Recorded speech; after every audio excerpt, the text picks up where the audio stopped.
tudo bem com vocês? E aí, preparados para estudar um pouco mais sobre os seres vivos? Vocês já estudaram sobre a importância do ar, da água e também do solo, além da luz, para a manutenção da vida na Terra. Também estudaram que na natureza os seres vivos eles mantêm relações de alimentação nas cadeias alimentares. Estudaram que as plantas realizam o processo de fotossíntese para produzirem o seu próprio alimento, iniciando cadeias alimentares.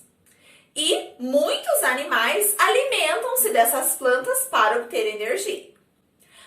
Além das relações alimentares, os seres vivos eles se relacionam para se reproduzirem, disputar um território, cuidar dos filhotes e também para se protegerem. A esse conjunto de relações damos o nome de relações ecológicas e é sobre elas que nós estudaremos hoje. Vamos lá? Como vimos, os animais eles relacionam-se de diferentes formas na natureza. E essas relações, elas podem ser harmônicas ou desarmônicas.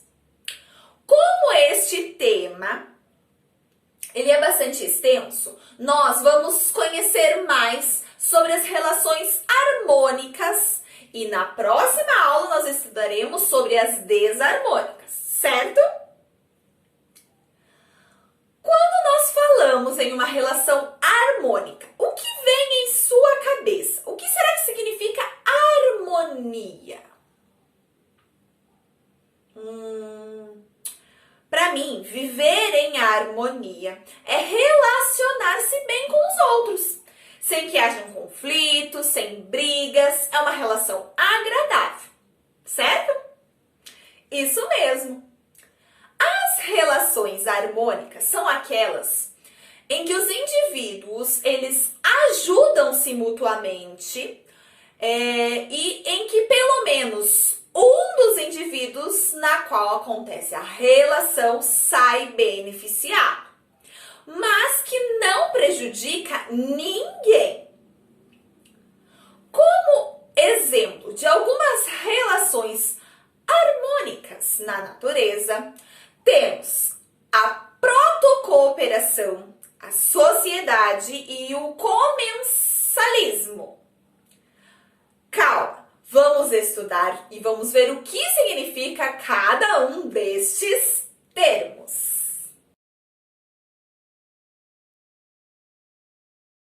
A protocooperação é uma relação que beneficia ambos os seres que dela participam. Então, por exemplo, a relação que existe entre o pássaro palito e o jacaré ou crocodilo. Observe. O jacaré, ele deixa sua boca aberta e permite que o pássaro alimente-se dos restos de alimentos deixados entre os seus dentes. Assim, os dois são beneficiados.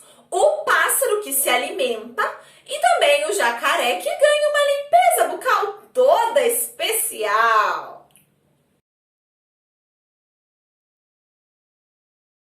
Quando indivíduos da mesma espécie vivem em grupos, cooperando e dividindo as tarefas entre si, dizemos então que eles formam uma sociedade. Como exemplos de animais sociais, temos as formigas, os cupins, as abelhas. O interessante é que, de acordo com a função que exercem, os membros desta sociedade, elas pertencem a diferentes grupos, também chamados de castas. Então funciona assim, dentro de um formigueiro, por exemplo, cada grupinho de formigas tem um papel diferente dentro do formigueiro. Algumas, enquanto o papel delas é ir buscar comida, outras oferecem proteção e outro grupo também é responsável pela reprodução destas formigas. Observem, aqui eu mostro a vocês a rainha que ela produz novas formigas para o formigueiro, ela é responsável pela reprodução, tanto ela quanto o macho, certo? Temos ali também as operárias, que elas são responsáveis pela busca de alimentos. E temos ali os soldados, que protegem os formigueiros. Estas são aquilo que nós chamamos de diferentes castas das formigas. Cada uma tem o seu papel diferente, tem um papel diferente dentro do formigueiro. Agora observem as abelhas. Mostro aqui para vocês a rainha, certo? O zangão e as operárias. Observem que elas possuem características diferentes e também papéis diferentes.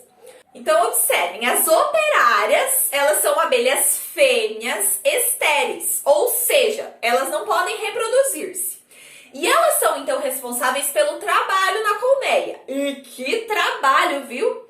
Elas são responsáveis por, observe, coletar o néctar e pólen, produzir o mel, a cera e geleia real, alimentar os indivíduos jovens, limpar a colmeia e, é claro, protegê-la de ataques. Quanto trabalho para as operárias! Essas trabalham, hein? Em média, uma operária ela vive apenas 6 semanas. Agora, os zangões, eles são então responsáveis por fertilizar lá a colmeia, certo? São os machos. E temos também a rainha, que é a fêmea fértil da colmeia e a responsável pela postura dos ovos. Cada colmeia, ela apresenta apenas uma rainha. E é essa rainha que vai ser responsável aí pela reprodução de toda essa colmeia, juntamente aí com os zangões, que então tem o papel principal de fertilizar a rainha, né, da fertilização da rainha.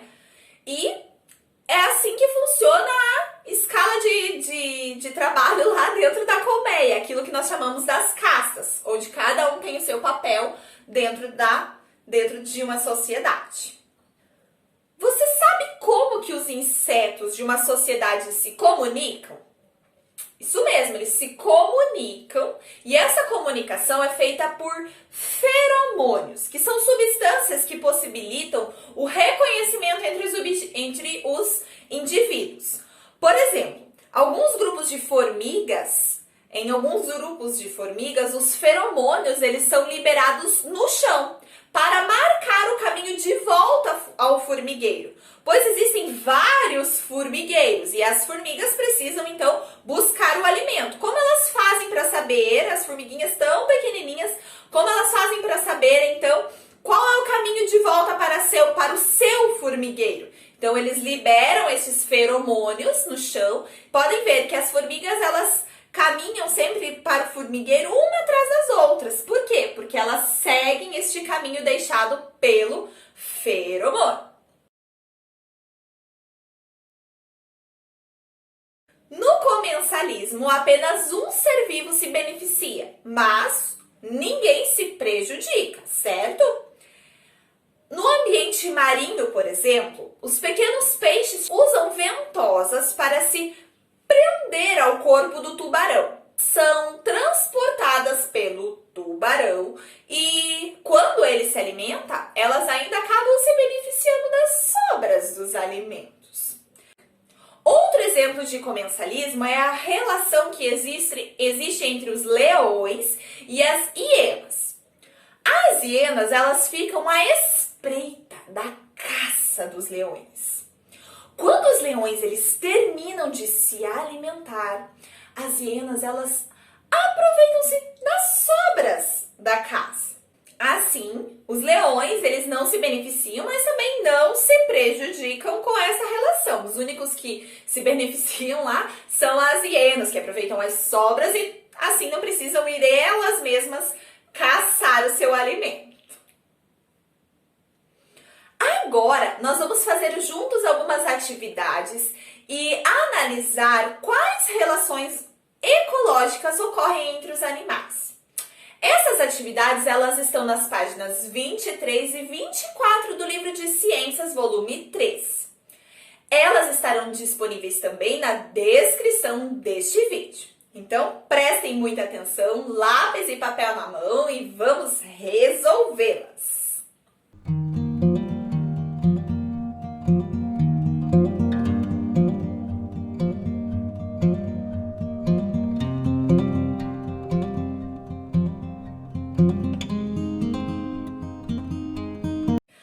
Ótimo, pessoal! Realizem aí as atividades e no próximo vídeo nós corrigiremos. E fiquem atentos, pois na aula seguinte nós estudaremos sobre as relações desarmônicas. O que será que isso significa?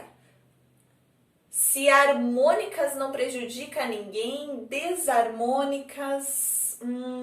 o que será que isso significa?